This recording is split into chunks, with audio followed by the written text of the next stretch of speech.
Welcome to my channel Anika the taste of Vasundhara. आज मैं बनाने जा रही हूँ पनीर भुर्जी। पनीर भुर्जी बनाने के लिए मैंने यहाँ पे 1 कप कटे हुए पनीर को ले लिया है। 1 प्याज को मैंने रफली चॉप कर लिया है। 1 बड़ा सा टमाटर लिया है। 4-5 कली मैंने लहसुन के ले लिए हैं। 1 इंच मैंने अदरक लिया है। 2 हरी मिर्च लिए हैं।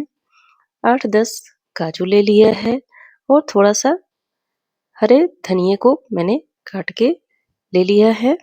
तो चलिए बनाया जाए पनीर भुर्जी।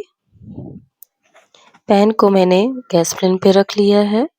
इसमें मैंने सरसों का तेल डाल लिया है। ये तेल करीब 2 चम्मच बड़े चम्मच के बराबर है। तेल हमारा गर्म हो चुका है। सबसे पहले मैंने इसमें प्याज डाला है।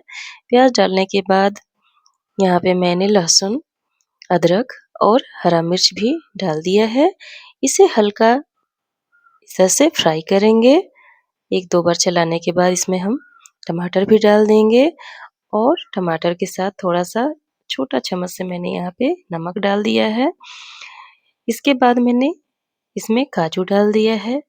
इसे हम ब्राउन होने तक इस तरह से चला के भूंज लेंगे और फिर इसे मिक्सर में ग्राइंड कर लेंगे। पैन को फिर से मैंने फ्लेम पे रख दिया है। गैस की फ्लेम मीडियम पे है। इस पे मैंने फिर से 1 चम्मच के बराबर तेल डाल दिया है। तेल हमारा गर्म हो चुका है। तेल में मैंने 1 चम्मच के बराबर जीरा डाल दिया है, 3 लवंग डाल दिया है, 2 छोटी इलायची, 1 बड़ी इलायची, 1 लाल मिर्च डाल दिया है, 1 तेजपत्ता डाल दिया है और इसे हम थोड़ा-सा इस तरह से फ्राई कर लेंगे। फ़ौरन हमारा लाल हो चुका है। अब इसमें हम थोड़ा-सा हींग डाल लेंगे। हींग से फ्लेवर काफ़ी अच्छा आता है। फ़ौरन हमारा जल चुका है। अब इसमें हम प्याज और टमाटर का पेस्ट जो बनाए थे उसको हम डाल देंगे और इस तरह से 2-3 मिनट तक इसे भूंज लेंगे।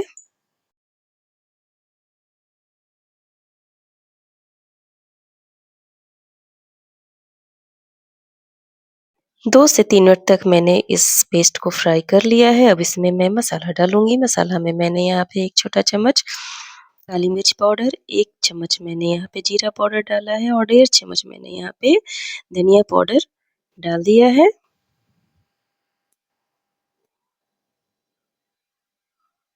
अब इसे हम 2-3 मिनट तक इस तरह से चलाएँगे, भूंजेंगे।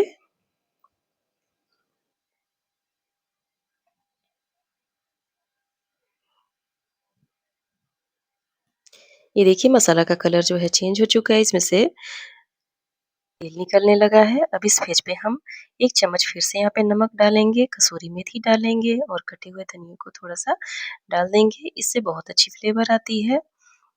अब यहाँ पे हम थोड़ा-सा यहाँ पे टर्मरिक पाउडर डालेंगे और थोड़ा-सा पानी डाल देंगे। इस मिश्रण को थोड़ा देर हम पकने देंगे। ये देखिए मसाला का कलर कितना सुंदर दिख रहा है और इसका जो अरोमा है काफ़ी अच्छा आ रहा है। फिर से इसे हम 2-4 मिनट तक इस तरह से पकाएँगे। तब तक हम यहाँ पे पनीर को एक तवे पे भूंजेंगे। ये देखिए मैंने एक तवा चढ़ा लिया है। इस पे थोड़ा-सा मैंने 1 चम्मच के बराबर घी डाल दिया है। अब इसमें हम पनीर भूंजेंगे। ये देखिए मसाला भी इधर हमारा तैयार करीब-करीब तैयार हो चुका है। पनीर को मैंने यहाँ पे देखिए तवे पे डाल दिया है और इसे हम बहुत ध्यान से भूनने की ज़रूरत नहीं है क्योंकि इसका भुर्जी बनाना है, तो ये टूटे भी तो कोई प्रॉब्लम नहीं है। इसे हम रफली बस भूँज लेंगे और मसाला देखिए हमारा इसका कलर काफ़ी अच्छा हो गया है और ये भुन के तैयार भी हो चुका है। तो इसमें मैंने ग्रेवी के लिए पानी डाल दिया है। अब इसे हम 2-4 मिनट तक पका लेंगे। इस पेज में थोड़ा-सा मैं यहाँ पे चीनी ऐड करती हूँ। चीनी ऐड करने से बहुत अच्छी टेस्ट आती है और इसका कलर भी थोड़ा चेंज हो जाता है, अच्छा आता है। ये देखिए भुर्जी हमारा यहाँ पे भुन के तैयार हो चुका है और यहाँ पे ग्रेवी भी करीब-करीब हमारा बन के तैयार हो चुका है।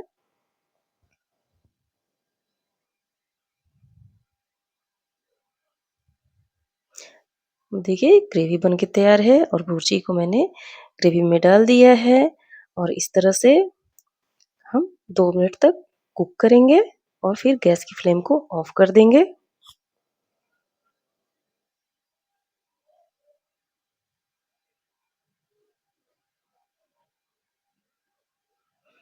लास्ट में हम यहाँ पे गरम मसाला पाउडर डाल देंगे, जिससे कि फ्लेवर काफ़ी अच्छी आती है और खुशबू भी बहुत अच्छी आती है। ये देखिए, फाइनली हमारा पनीर भुर्जी बन के तैयार है। लास्ट में मैंने इसमें थोड़ा-सा धनिया से गार्निश कर दिया है।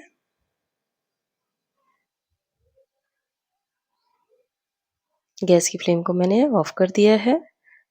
तो इस तरह से हमारा पनीर भुर्जी बन के तैयार है। इसे आप रोटी, नान, किसी भी प्रकार के रोटी या फिर चावल के साथ भी खा सकते हैं।